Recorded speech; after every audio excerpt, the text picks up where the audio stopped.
Please come. Good morning. Good morning ma'am. Good morning sir. Thank you Ayushi ji अपना roll number बताइए। Sir. मेरा roll number 282259। Okay Ayushi ji अपने नाम का मतलब बताएं। सर आयुषी मतलब आयुष्मान, आयुष्मान मतलब तब मतलब दीर्घायु। दीर्घायु। चलो। आप ग्वालियर से हैं? जी सर, मैं चलो। डबरा तहसील जिला ग्वालियर। ओके ये डबरा का नाम डबरा क्यों पड़ा? डबरा किसके लिए फेमस है? सर मेनली शुगर मिल के लिए फेमस है डबरा। अभी चल रहा है बंद हो गया? सर अभी तो बंद हो गया है डबरा। बंद हो गया। अच्छा ग्वालियर के प्रमुख पर्यटन स्थलों के बारे में बताइए। सर किला, ग्वालियर का किला सबसे फेमस है। इसके अलावा सूर्य मंदिर, तिगरा बांध, चिड़ियाघर, छतरियाँ फेमस है यहाँ पे, गोपाचल पर्वत। यहाँ ग्वालियर के आसपास में जो आपके वर्ल्ड लाइफ सेंचुरी या नेशनल पार्क जो है उनके बारे में बताएं। सर माधव नेशनल पार्क जो शिवपुरी के पास में है, ये एक नेशनल पार्क है और अभी हाल ही फिलहाल इसको टाइगर रिजर्व में भी ऐड किया गया है। इसके अलावा सेंचुरी में घाटी गांव सेंचुरी है, वाइल्ड लाइफ सेंचुरी, और जो कि ये घाटी गांव किसके लिए था? सर क्या? घाटी गांव में किसका संरक्षण होता है? सर घाटी गांव में mainly bird, great Indian bustard bird का संरक्षण होता है। इसके अलावा एक ओरछा के पास सेंचुरी है, मैं नाम रिकॉल नहीं कर। और Kuno national park? Yes sir, वो शिवपुर के पास में है, कूनो नेशनल पार्क। अच्छा अच्छा। इसमें अभी चीता का ओके संरक्षण। चंबल सेंचुरी भी है? जी सर। कहाँ पर है? सर चंबल मुरैना में है। ये एमपी का जो नेशनल सॉरी स्टेट बर्ड कौन सा है? सर एमपी का स्टेट बर्ड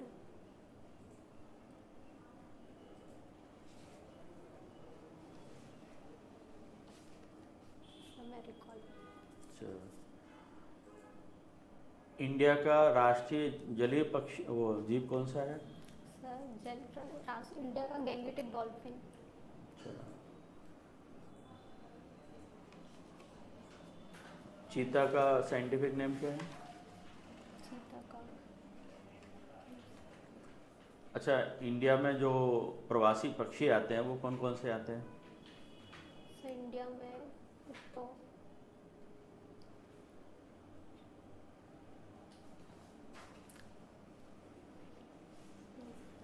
अच्छा बायोडाइवर्सिटी क्या होती है?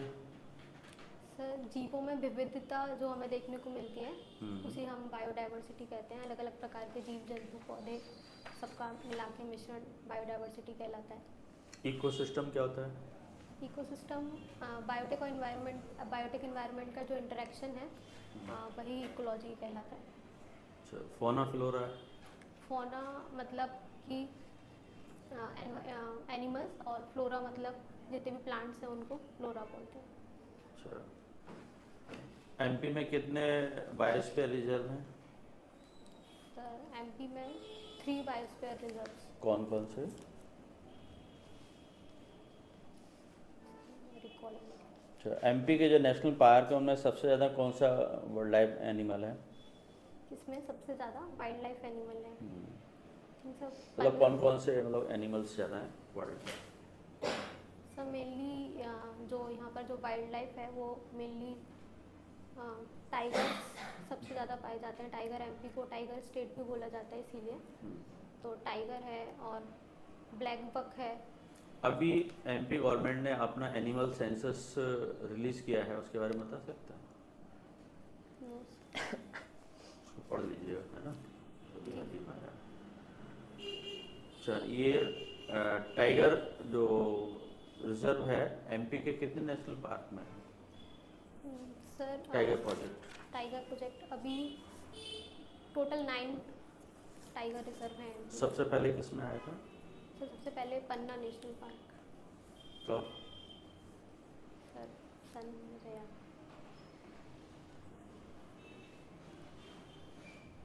अच्छा, कान्हा नेशनल पार्क के बारे में बताइए।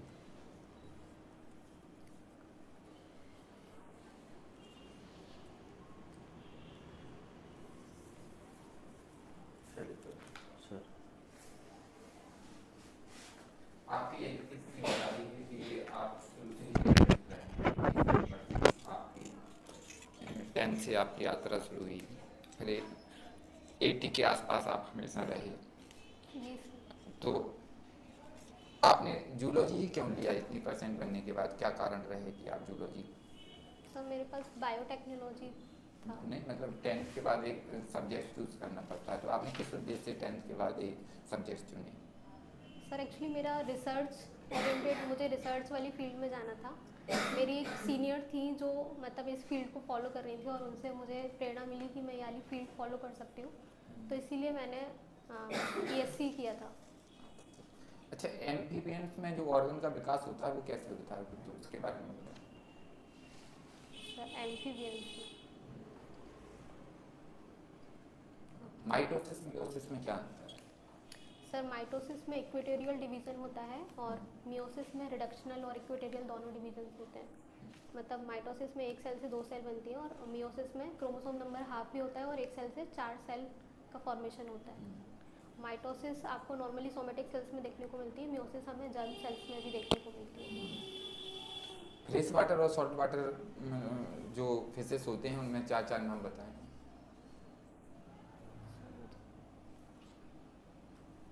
डार्विन और लेमार्क की जो थ्योरी है उसके बारे में थोड़ा सा बताएं। सर डार्विन लेमार्क का कहना था कि जो भी इवोल्यूशन है, मतलब जो एक्सिस्टिंग कैरेक्टर है,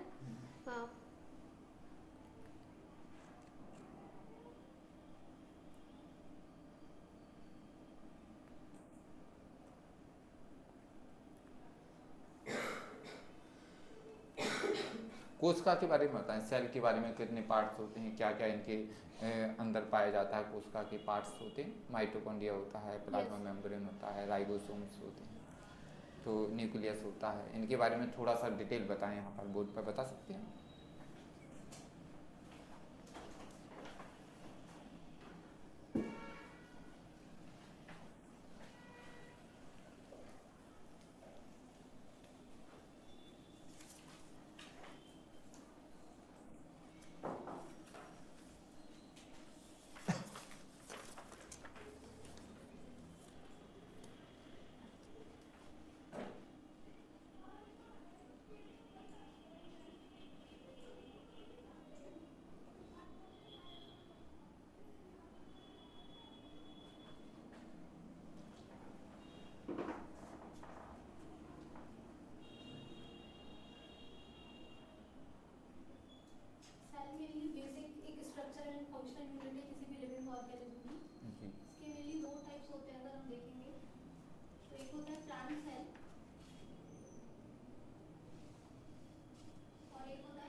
न्यूक्लियस इसमें पाया जाता है, और यूकैरियोटिक सेल ऐसे टाइप की सेल्स हैं जिसमें 2 टाइप ऑफ न्यूक्लियस पाया जाता है। तो जो प्रोकैरियोटिक सेल्स हैं, मेन कैरेक्टर देखें, जिसमें प्राइमेटिव टाइप ऑफ न्यूक्लियस पाया जाता है।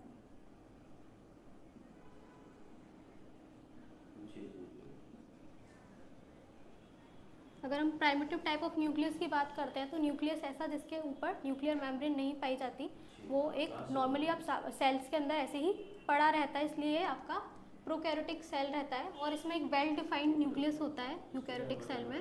क्लास स्टार्ट हो चुका है, इसमें आपके सारे स्टडी मटेरियल आपको मिल जाएगा मैथमेटिक्स का। वेल डिफाइंड न्यूक्लियस से यहाँ पर मतलब है जो न्यूक्लियस है वो आपके न्यूक्लियर मेम्ब्रेन के अंदर पाया जाएगा। तो ये है आपका वेल डिफाइंड न्यूक्लियस, इसलिए इसको यूकैरियोटिक सेल भी बोला जाता है। और आपका डिस्ट्रिक्ट से रिलेटेड से रिलेटेड ये सारी आपकी बात करेंगे। और आपका 7 मार्क्स आपकी बात करेंगे।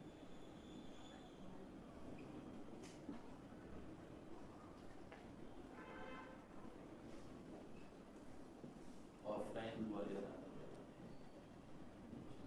नेक्स्ट जो भी प्रोकैरियोटिक सेल्स होते हैं उसमें जो हमारा सेल ऑर्गेनेल्स होते हैं वो प्रेजेंट नहीं होते। जस्ट लाइक एग्जांपल के तौर पर हम लें तो mitochondria, Golgi body, endoplasmic reticulum, ये सारी चीज़ें आपके प्रोकैरियोटिक सेल में नहीं पाई जाएंगी। और वहीं अगर यूकैरियोटिक सेल्स की बात करेंगे तो आपका mitochondria, Golgi body, endoplasmic reticulum ये सारी चीज़ें इसमें पाई जाएंगी।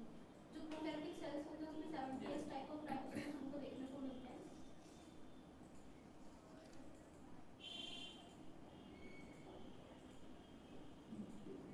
और जो यूकैरियोटिक सेल्स होते हैं उसमें हमको 70s के साथ साथ 80s राइबोसोम्स को देखने को मिलते हैं। दोनों ही इनमें क्या डिफरेंस है? 70s और 80s राइबोसोम मेनली स्वेडबर्ग को कोफिशिएंट के अकॉर्डिंग किया गया है। जो 70s राइबोसोम होता है वो नॉर्मली उसकी जो राइबोसोम, एक राइबोसोम की 2 सब यूनिट्स होती हैं, लार्ज सब यूनिट एंड स्मॉल सब यूनिट। तो जो 70s राइबोसोम है उसमें 2 सब सब यूनिट, और जो 80s राइबोसोम है उसमें 60s सब यूनिट एंड 40s सब यूनिट्स पाई जाती हैं। तो जब हम सेडिमेंटेशन कोफिशिएंट करते हैं तो उसकी जो यूनिट है उसके अकॉर्डिंग अलग अलग वेलोसिटी पे इनका डिफरेंशिएशन होता है। तो वो 70s की वेलोसिटी रहती है इसलिए इसको 70s बोल दिया गया, और जो 80s की वेलोसिटी पे डिफरेंट करता है इसलिए इसको 80s बोल दिया गया।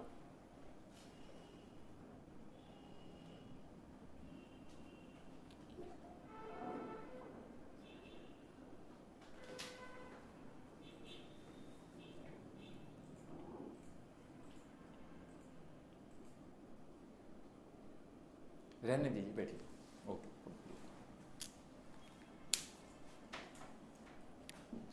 ओके, बैठिए।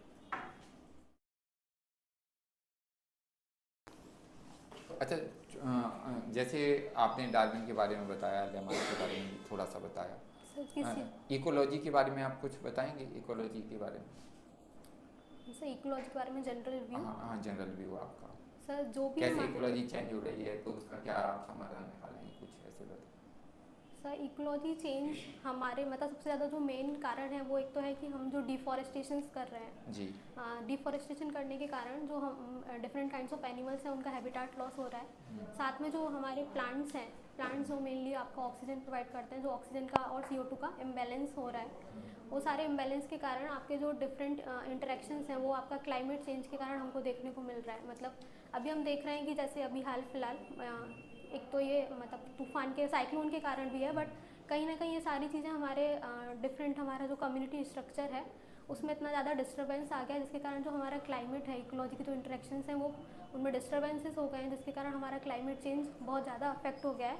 तो हमको अब हमारा जो एक नॉर्मल फिक्स्ड एक पैटर्न होता था कि इतने टाइम से इतने टाइम तक सर्दी रहती है, इतने टाइम से इतने टाइम तक गर्मी पड़ती है, वो भी हम देख रहे हैं कि वो सारा हमारा जो क्लाइमेट है वो भी हमारा डिफ़र हो गया है। अब भी सर्दी जैसे कि पड़ेगी तो या फिर बहुत ज़्यादा पड़ती है, बहुत ज़्यादा कम पड़ती है। पहले एक फिक्स्ड पैटर्न होता था कि बारिश इतने से इतने टाइम तक ही रहेगी। तो अगर हम हमारे इंडिया में देखेंगे तो इंडिया में वो हमको देखने को मिल रहा है कि जो क्लाइमेट है वो काफ़ी ज़्यादा चेंज हो गया है, क्योंकि वो मैनमेड है। सबसे ज़्यादा हम जो इतना ज़्यादा पॉल्यूशन कर रहे हैं, डिफरेंट काइंड्स ऑफ केमिकल्स का यूज़ करते हैं हम, और ऑटोमोबाइल इंडस्ट्री है जो बहुत ज़्यादा पॉल्यूशन एफ्लुएंट निकालती है, क्लोरोफ्लोरोकार्बन्स, ये सारी चीज़ें कहीं ना कहीं सारी चीज़ें इकोलॉजी को अफेक्ट कर रही हैं। जैसे आपका संबंध ग्वालियर से रहा है तो ग्वालियर में आपने बहुत सारी चीज़ों के नाम बताए कि पर्यटन के क्षेत्र में भी बताया, तो जो ग्वालियर का किला है वो उसका निर्माण किसने करवाया था? हाँ सर, राजा सूरज सेन ने कराया था। हाँ, एक और अच्छी सिंधिया के समय में जयविलास पैलेस बना था, उसको किसने बनवाया? सर जया, सॉरी सर मुझे रिकॉल मोती महल वगैरह जो बना हुआ है, इसका निर्माण किसने करवाया?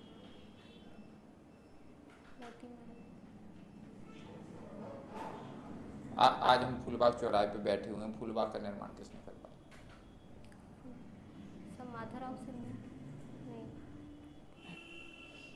सॉरी। तिगरा डैम का निर्माण हुआ है किस नदी पर हुआ है? किस नदी पे? हाँ, तिगरा जो डैम बना हुआ है किस नदी पर बना है? आपके समय आपके आसपास भी कुछ गुफाएं हैं जो पुरापाषाण काल की हैं, उनका नाम क्या है?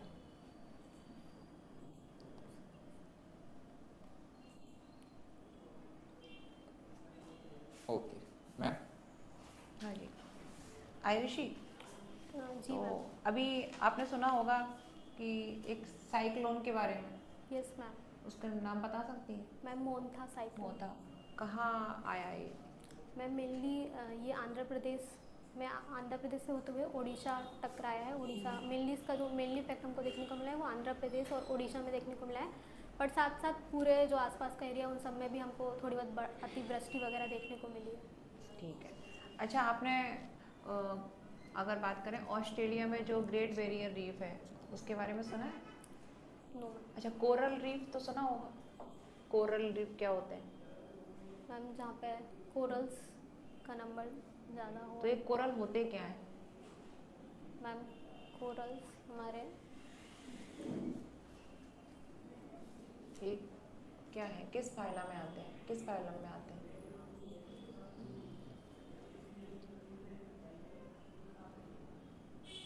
सॉरी मैम, वेरी चलिए, इसके बारे में कोई नॉलेज है? किसकी बात? कोरल से रिलेटेड किसी प्रकार की कोई नॉलेज नहीं है? मैम चलिए, अच्छा ये बताइए, एआई और मशीन लर्निंग जो है इसका बायोटेक में क्या यूज़ है, ये बताइए। मेनली एआई और मशीन लर्निंग से हम डिफरेंट काइंड्स ऑफ जो भी आने वाली डिसीजेज हैं, जो हम डिफरेंट काइंड्स ऑफ डिसीजेज हैं उनका पता लगा सकते हैं कि क्या वो म्यूटेशंस करेंगे आगे, और उन म्यूटेशंस से क्या क्या डिसीजेज हो सकती हैं, एक तो हम इसका पता लगा सकते हैं। साथ ही हम डिफरेंट काइंड्स ऑफ सेंसर्स का यूज़ करके, जैसे कि आज ही मैंने एक खबर पढ़ी थी कि जो न्यूयॉर्क में जो बुजुर्ग पाए जाते हैं, बुजुर्ग हैं, तो उनकी मतलब अल्जाइमर्स और ये सारी डिफरेंट डिसीजेस के कारण उनको उनकी गिरने की क्षमता बहुत ज़्यादा बढ़ जाती है, गिरने लगते हैं।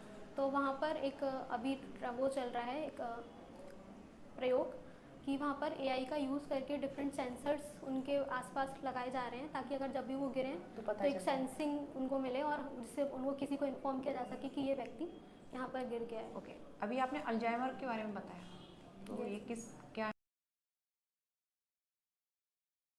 क्या होता है? Ma'am Alzheimer mainly neuro degenerative disease है, और मेनली इसमें जो ब्रेन, जो हमारे सिग्नल्स होते हैं उनमें बहुत ज़्यादा मतलब जो हमारा ब्रेन का सिग्नल्स होते हैं वो सारे मालफॉर्मेशन सिग्नल्स का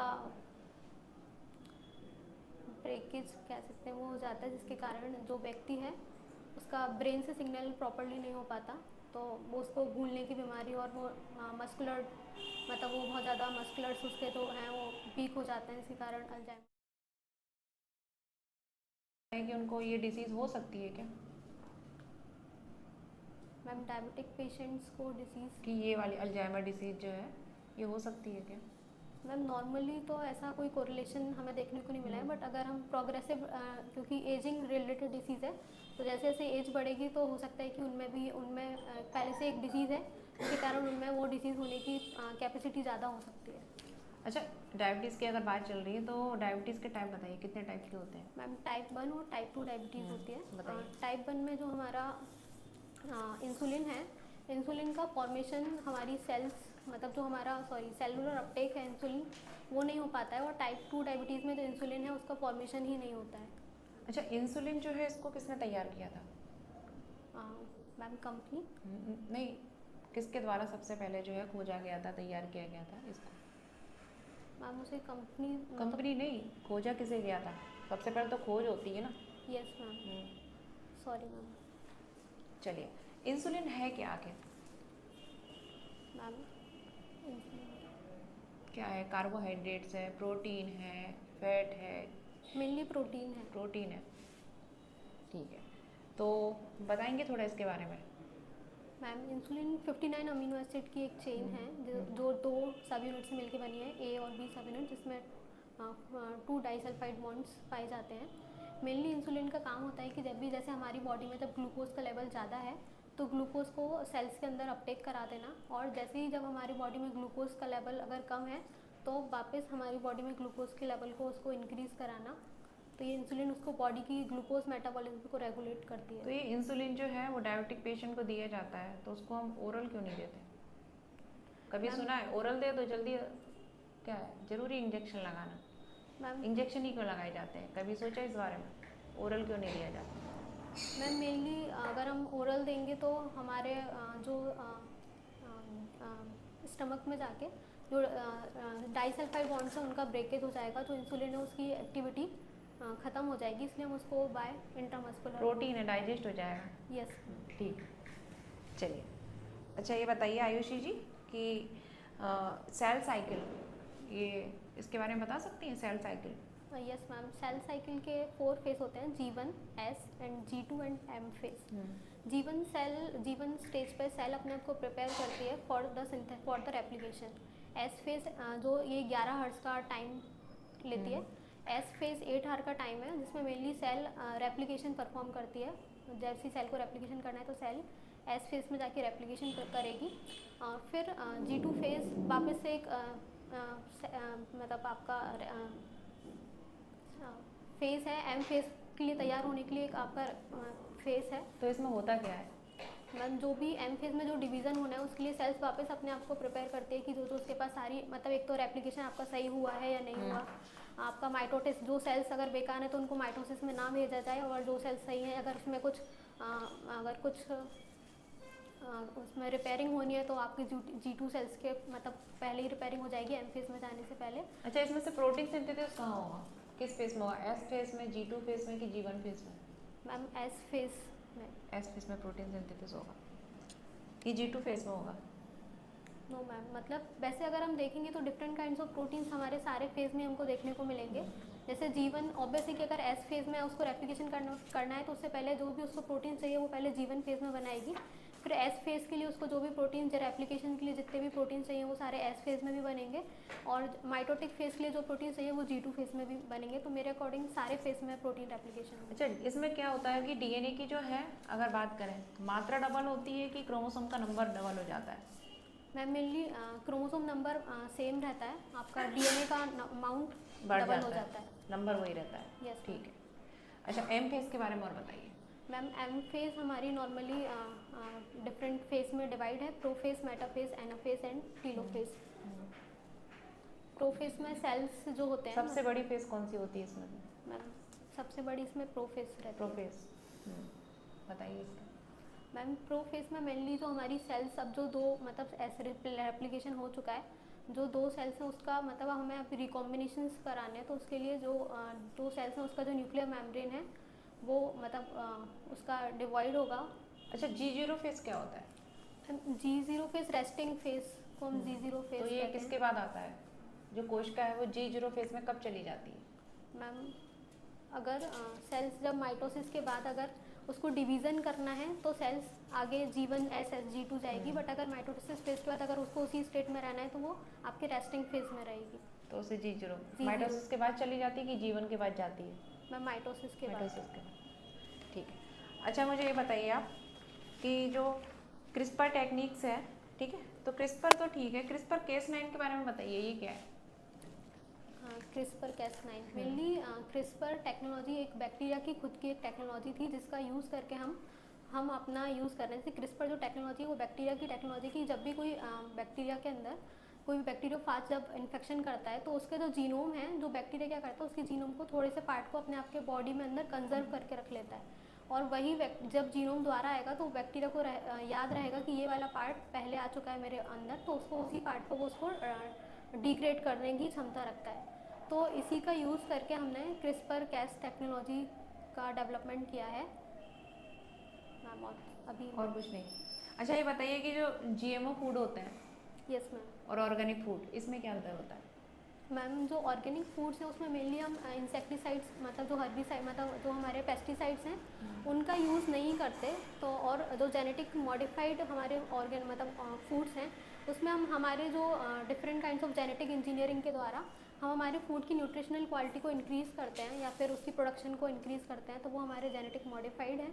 और ऑर्गेनिक फूड ऐसे फूड हैं जो लाइक जिसमें हम मतलब हर्बिसाइड्स, पेस्टिसाइड्स का यूज़ किए बिना नॉर्मल नेचुरल आपके उसके खाद के द्वारा उत्पन्न करते हैं, तो वो ऑर्गेनिक फूड कहलाता है। अच्छा, भारत में किस प्रकार के जीएमओ जो क्रॉप हैं उनको व्यापारिक अनुमति प्राप्त हुई है, उनके नाम बता सकती हैं? मैम मेनली अभी ट्रायल्स चल रहे हैं, बट अगर हम देखेंगे तो सिर्फ बीटी कॉटन ही अकेली एक ऐसी क्रॉप है जिसका कमर्शलाइजेशन इंडिया में है। और बीटी ब्रिंजल का क्यों नहीं है?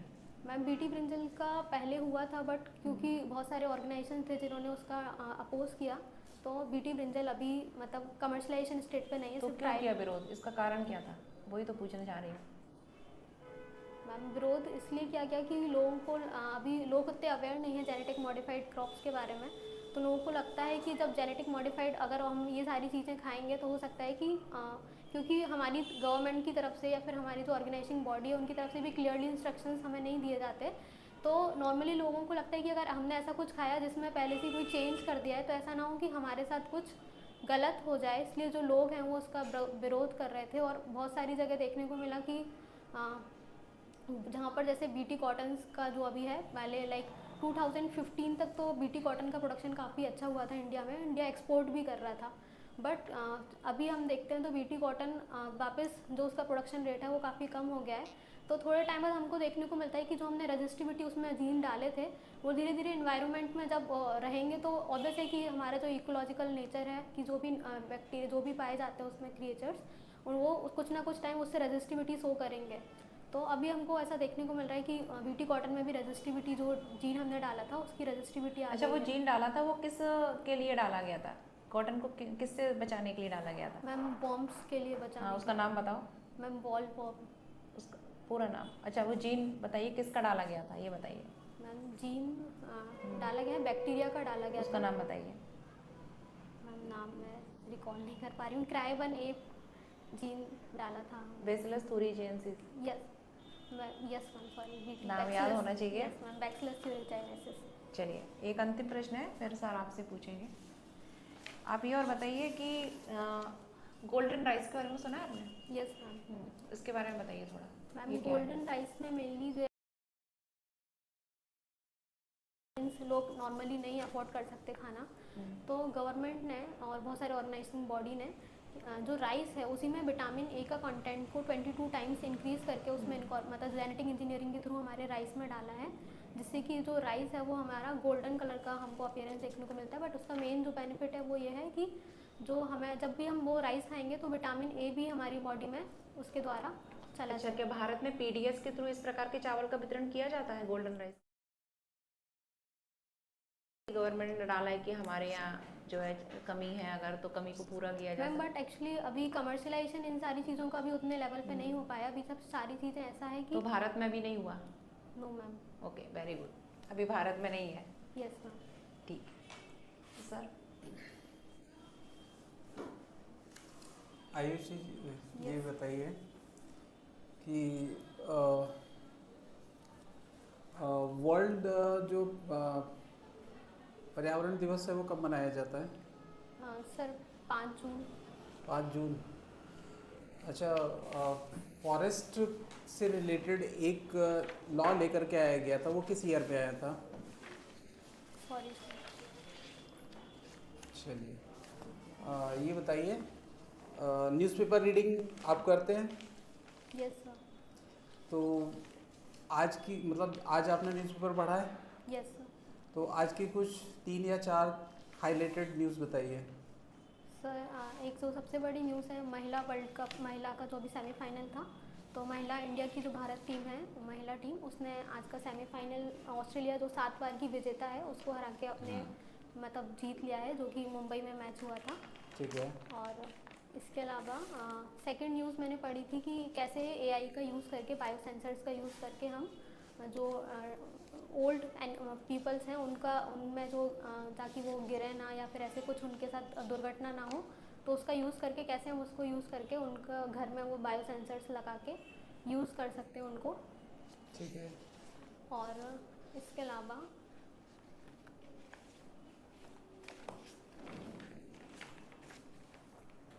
सॉरी सर मैं अभी नहीं रिकॉल। चलिए ठीक है।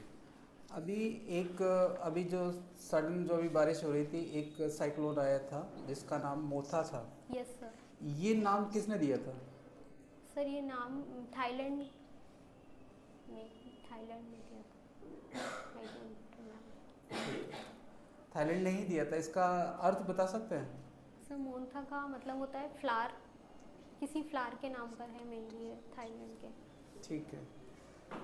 चलिए ये बताइए कि कंपैरेटिव एनाटॉमी क्या होती है? डिफरेंट एनिमल्स की जो डिफरेंट एनाटॉमी है उसका कंपैरिजन करना हमारा कंपैरेटिव एनाटॉमी कहलाता है। जैसे अगर हम बात करें ब्रेन और स्पाइनल कॉर्ड की, Yes, तो इसमें एनाटॉमी में क्या डिफरेंस होता है इनके, मतलब ब्रेन और स्पाइनल कॉर्ड में? सॉरी। चलिए अच्छा ये बताइए बीएमआर क्या होता है? बीएमआर हमारा बेसल मेटाबॉलिक रेट। तो इसकी मेजरिंग यूनिट क्या रहती है, किस में हम इसको मेजर करते हैं?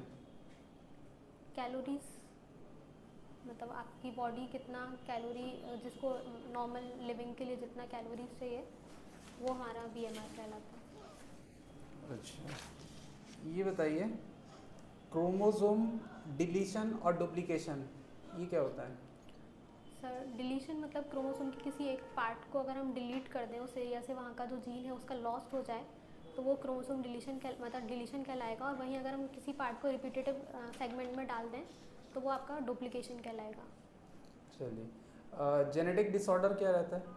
सर जेनेटिक डिसऑर्डर्स जो हमारे डिफरेंट काइंड्स ऑफ जीन्स हैं, अगर उसमें कोई भी म्यूटेशंस हो जाए, चाहे वो इन्वायरमेंटल हो, जेनेटिक हो और डिफरेंट काइंड्स ऑफ कॉम्बिनेशंस के द्वारा भी हो सकती है, तो वो हमारे जेनेटिक डिसऑर्डर्स कहलाते हैं।